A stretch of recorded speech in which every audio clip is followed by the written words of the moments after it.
In recreating ancient Egypt, Assassin's Creed Origins doesn't just give players a city or three to explore with some countryside in between. It's building an entire seamless country you can travel freely across. This is the biggest world ever created for an Assassin's Creed game, and it's packed with dynamic things to discover and pursue.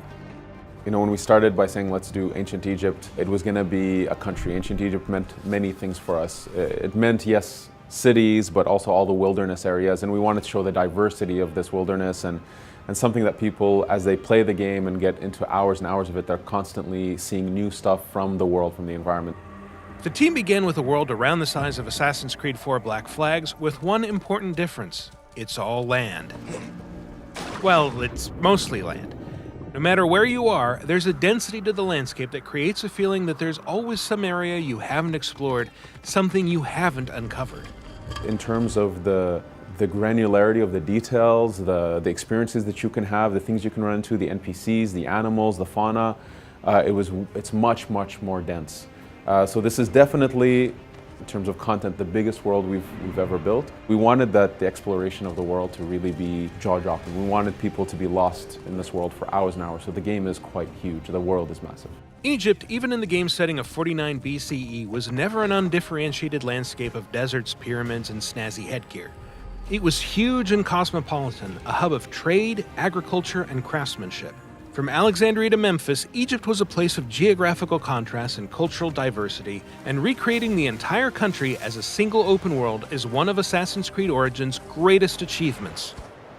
So if you go into Alexandria, it's a very Greek city, a very big and broad streets. And then you go into Memphis, it's very crowded. And all of this is based on the historical research that we do. So we learned, for instance, that the Memphis is very close to the Nile, and that the course of the Nile changed with centuries, and that it affected how the city was built.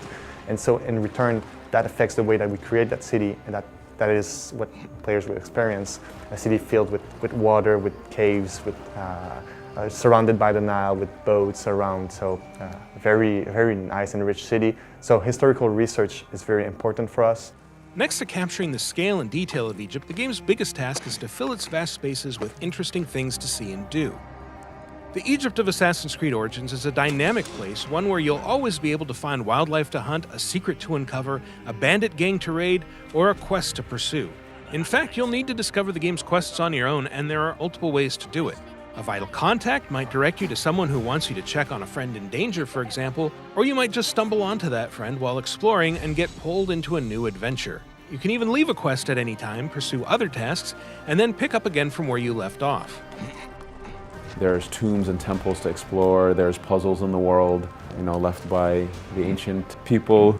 There's a lot of really cool activities to do in the world. There's a huge density there.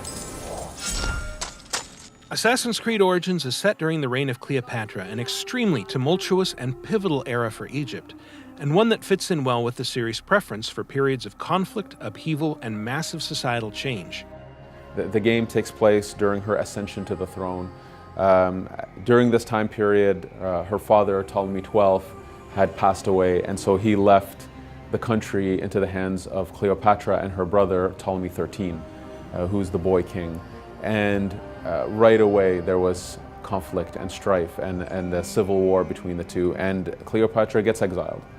And so we catch up to her in our context when she's exiled, and so she's on her way to reclaiming her throne. Pretty much everyone in Cleopatra's family has been assassinating each other's, so that creates this unique set that's tremendous to create a story and to go around all of this plot.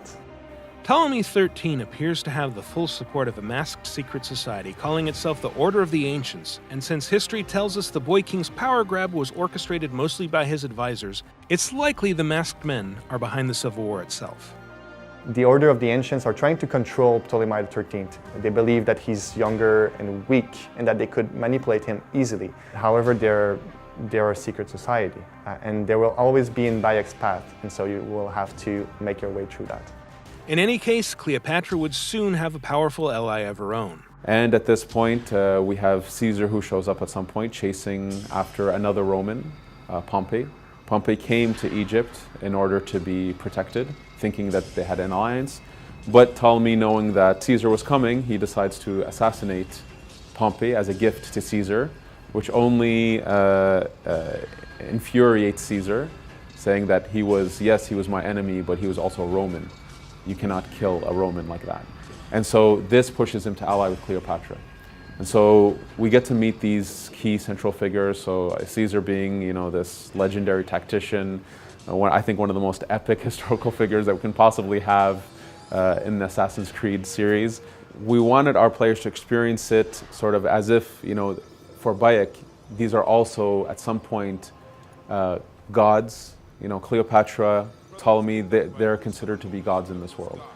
And as he meets them and he's almost, in awe of who they are, as soon as he meets them and he realizes these are human beings with their own flaws and weaknesses and strengths, and he connects with some, doesn't connect with others. And we want it to be a reflection of how, hopefully our players can also envision these kind of people. Have them boiled to death inside a bronze bull. Goddess, no. They were coerced. Bayek's quest isn't just about exploring ancient Egypt or defying the Ptolemies, or even fighting the masked agents of the Order of the Ancients. It's about finding a new place in a world whose changing traditions have made him obsolete, and it's a quest that will lead, eventually, to the founding of what we now know as the Assassin Brotherhood. From the start, we know that assassins are fictive characters, so it's all right. We acknowledge that this is not a documentary, even if we're based off history, even if history is our playground and we like to play with it. So Bayek, within that environment, even though he's fictive and he interacts with real people, we tried to make it believable. That really roots him into the realm of Egypt. Assassin's Creed Origins is coming October 27th for Xbox One, PlayStation 4, and PC. To find out more, check out the other videos on this channel and visit us at Ubiblog.